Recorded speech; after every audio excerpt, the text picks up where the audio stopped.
Je vous l'annonçais dans les titres, Yamoussoukro, la capitale politique de la Côte d'Ivoire, abrite depuis ce matin les assises initiées par le ministère de la Communication. Il s'agit des États généraux de la presse. L'ouverture des travaux a eu lieu en présence du ministre de la Communication, Souleymane Koti-Diakité. Les temps forts de cette cérémonie avec notre envoyé spécial sur place à Yamoussoukro, Lansine Fofana.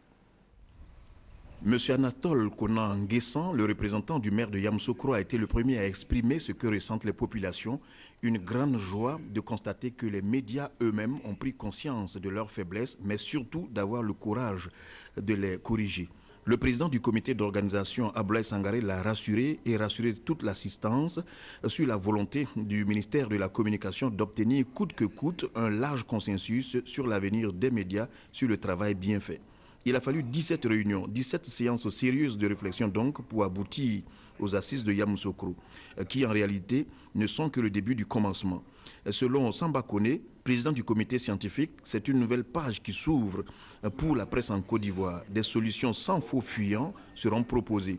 Le ministre de la Communication l'a confirmé, 20 ans après 1992, la presse est invitée à jouer son rôle vrai sans parti pris.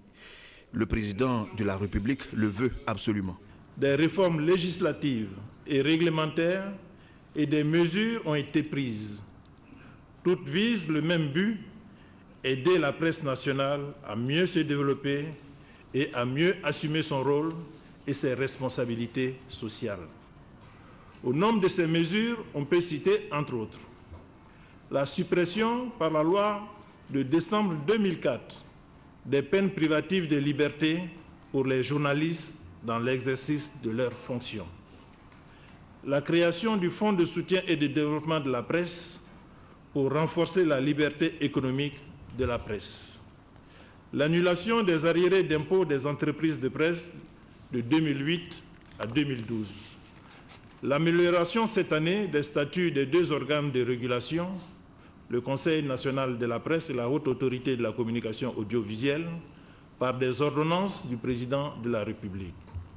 La conception et l'exécution de programmes de formation, dont le plus significatif a été celui réalisé récemment avec l'École de journalisme de Lille, au profit de 15 rédacteurs en chef de presse quotidienne, une expérience à renouveler.